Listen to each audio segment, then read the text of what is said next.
Ford, on some of their lug nuts, they actually put like a chrome cap over top of the steel. And it's fine if you're only taking your wheels on and off 1 or 2 times. But if you're like doing track days and working on your car, those wheels are coming on and off all the time. The caps loosen up and they're not very good. So yeah, we're going to talk about wheel studs and caps. So let's start with wheel studs, and why, if you're getting into performance and doing a lot of track days, I kind of recommend at some point going to better wheel studs. Now the factory studs, you can see, are about that big, not very long, just long enough to put a wheel on and put a lug nut on there. But if you've got like an aftermarket wheel, it might be a little thicker than factory, you're going to be really short on lug nuts or on threads to put the lug on. So what we use on all of our track cars are ARP long studs. These are pretty much the industry standard for wheel studs. They're super strong. They've got this bullet nose, which helps you get your nut threaded on there. And it's, especially if you're using wheel spacers or wheels that are thicker than the factory. And fortunately, one of another Speed Therapy Academy alumni, Steve, sent in, he saw what we're going to talk about today, so he sent in a few pictures on his car, which I'll get to in just a minute. So why don't I just jump into those right now? Here's kind of a funny story. We send out a newsletter every week talking about what we're going to talk about in the subject matter. And I guess because this week the headline was studs and nuts, a lot of the emails went into junk mail. So if you didn't get our weekly email, look in your junk mail or spam, because somehow the powers that be thought we were talking about anything other than studs on a Mustang.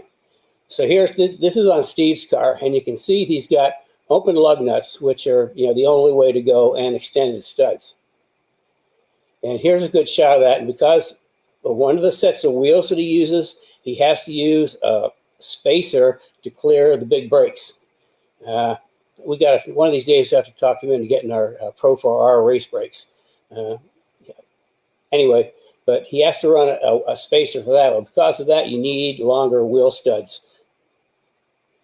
And you can see that how much longer the stud is to get through the spacer and then bolt the wheel on firmly so that you got actually threads sticking through the lug nut. And we always use open lug nuts, and we'll get to that in just a second. But here's some examples that he sent in of like really premium lug nuts. And you can see that these are extra long. And it's kind of cool because they've got this little knurl thing on the end, which is really handy for screwing the nuts on. And you can see it's pretty easy to grab. They're super strong. I think this might be Gorilla brand or something like that. But anyway, that's just one of a lot of different kinds of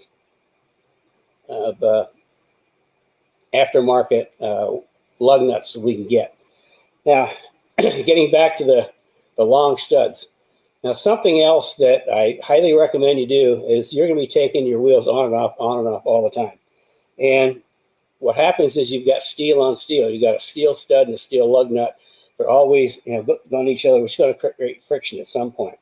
What I always do, I don't know if you can see that, that's just a little bitty dab of anti-seize.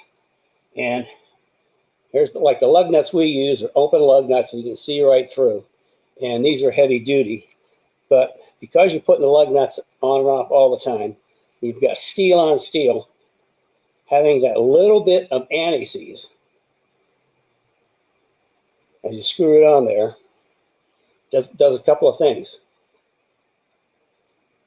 Yeah, and you can see just how that little bit kind of made its way all the way around the stud. So here's what it does do. It reduces the friction between the lug nut and the stud, which means that both are going to last a lot longer. Secondly, because it's somewhat of a lubricant, you're going to get a much better torque value, and you don't need to really crank the living daylights out of your wheels. I mean, we usually torque in about 90, 95 pounds with anti-seize on there. But you'll find that your lug nuts and your wheel studs will last a lot longer with just a little bit of lubrication. If you don't have anti-seize, just a drop or two of oil will do kind of the same thing. Although I like anti-seize because that's what it's made to do.